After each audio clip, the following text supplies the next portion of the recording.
Hey everyone, welcome to my kitchen. This is Cece, and today we are going to be making something scrumptious and comforting.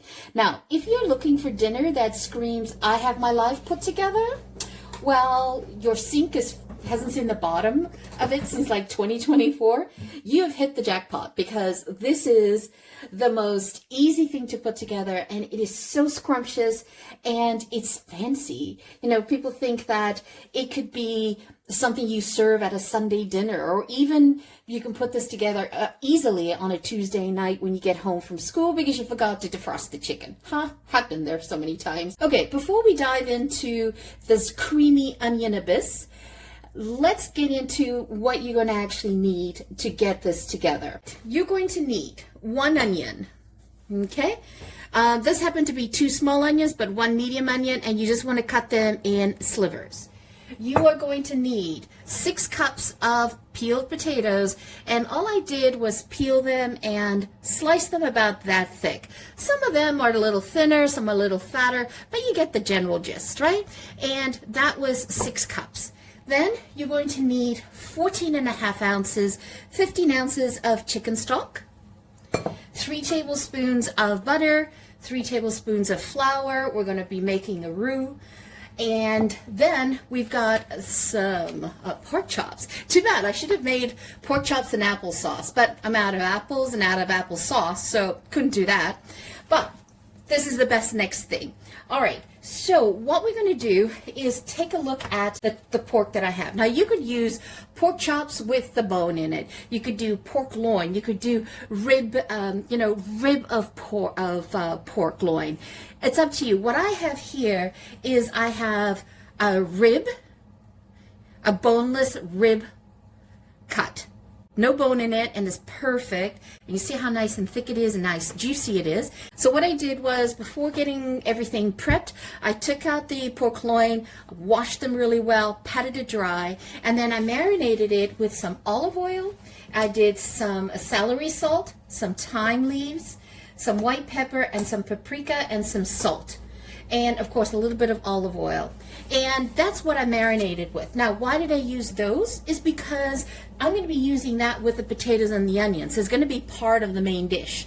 And please try to marinate your meat before you get started. If you have that opportunity and that luxury, it makes a world of difference when you go to make this.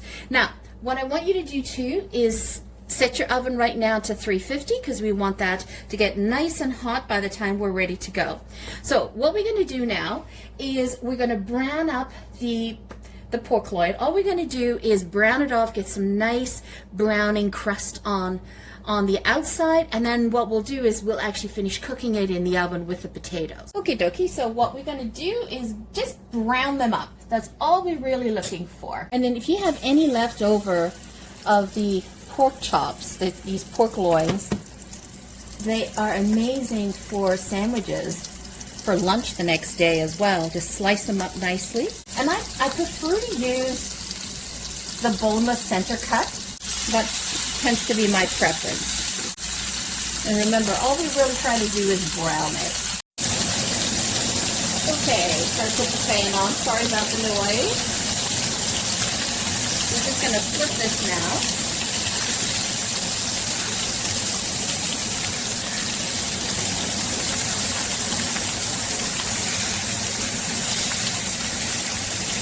I threw a couple of lemon wedges that I had kicking around. Nice and brown, but I'm just going to burn the edge a little bit. Just get that nice and brown. So what we're making now is we're making that secret sauce. Okay, so bring that down so that you don't burn it. Add in the flour, the 3 tablespoons of flour. And what we're looking for is we just want to cook off the flour. So just cook this off a little bit before we add in the broth. And this will be that thickening agent with the potatoes.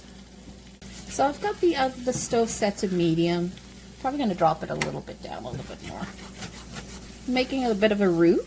And now what you want to do is add your broth in a little bit at a time. Perfect. I'll have to talk to Pyrex about some of their Pyrex glass containers do not pour very well. Their spouts drives me crazy.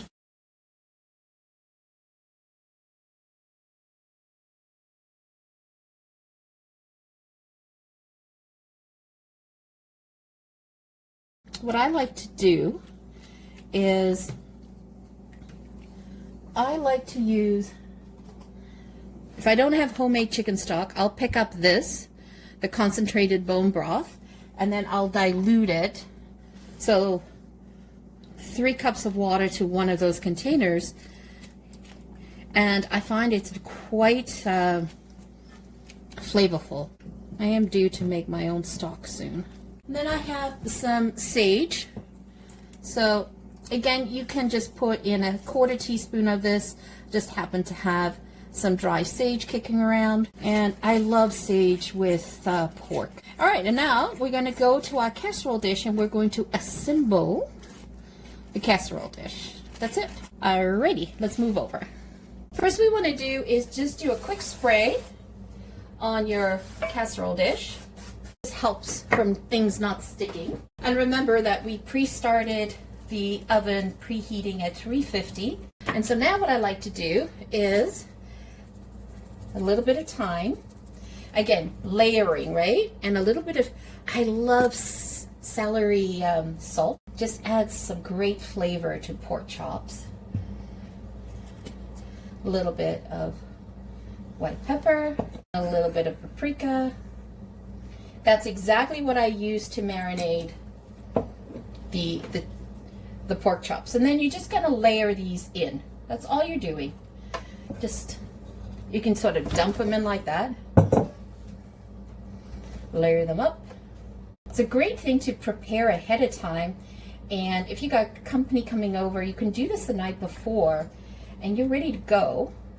Or, you know, if you've got like hockey night or anything like that with the kids, you can have this all ready, and all you have to do is pop it in the oven.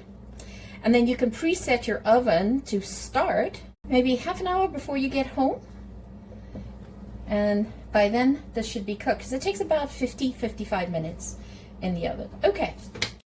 And then I take the onions, and then I sort of just break them up. And I purposely did not put garlic in this dish. I think there's enough flavor in here that you don't need to have garlic. But if you wanted to add garlic, go right ahead. You can really add anything you want in here. Any type of seasonings. I just happen to do those, but if you wanted to do some Creole seasoning, Cajun seasoning, Italian seasoning, hey, it works. This is what I love about this dish. It's so simple. That's a 1/4 teaspoon of salt. And then we'll go a little bit like that.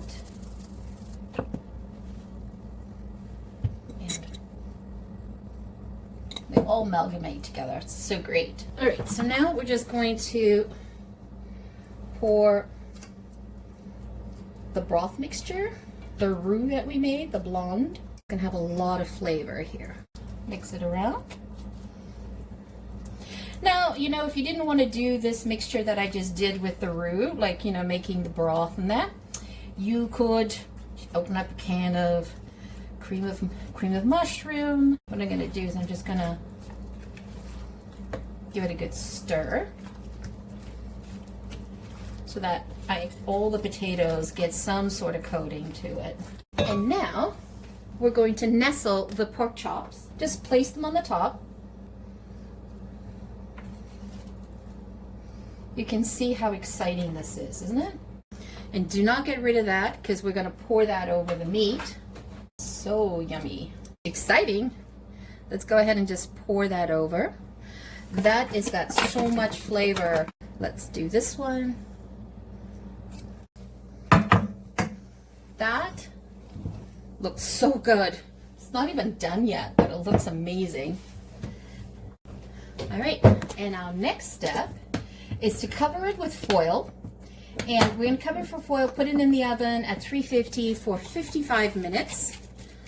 And then we'll take off the foil and let it go for another 15 minutes. But then again, you want to watch your thermometer. You want to put in your meat thermometer and check for doneness.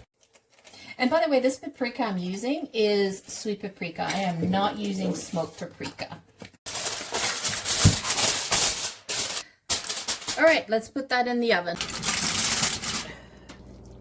But I don't like the slightly heat center, so I let it go a little bit higher. That's, again, just personal preference, okay? Okay, so they're all cooked already, so I'm just going to crank this up for about 10 minutes and get a nice even brown color on it.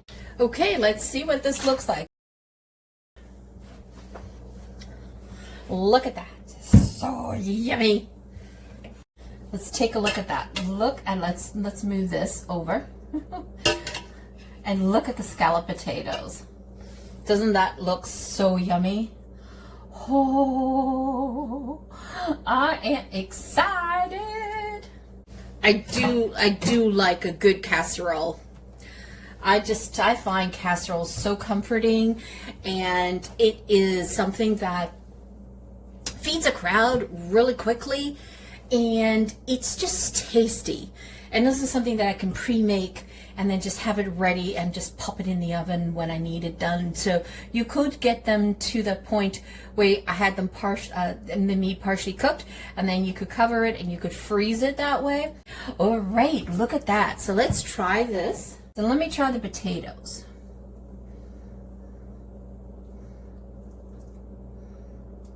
Look at that. It's like melting in your mouth. It is so good. I won't double dip. Wow. That is amazing. Take a look. So you see why it's important to brown the meat before you get started? Because you're not going to get that brown meat, that brown crust by doing it this way in the oven. So, because you can, if you do it that way, you will definitely overbake, I would say, the meat. So this will prevent that from happening. Oh, that is comfort. That's winter. That's fall type of food. Hope you guys enjoy it. How can that not make you feel happy?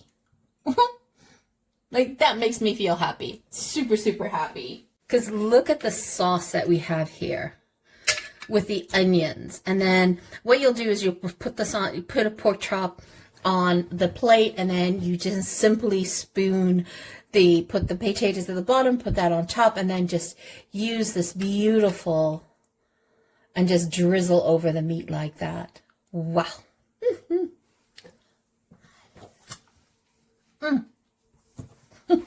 That is so flavorful. Oh, you can't go wrong on this one. Yummy, yummy, yummy. Well, there you have it. Pork loin with scalloped potatoes and onions. And it is a flavor bomb. You would not expect it, but it is. But definitely follow my instructions on how to season it along the way. It's super important to season it as you go, one step at a time, and use the same seasonings in each step, because it's layering it all up. Once again, thank you so much for joining me. If you're new to the channel, welcome. If you have not yet subscribed, hit that subscribe button. Tell us what you think about it. Add a comment. We're looking for engagement. Would love to see any type of comment in there. Once again, thank you so much for joining me. Always greatly appreciated. Have a nice day. Ciao for now. Don't forget to hit subscribe. Ooh, can't wait to get into that.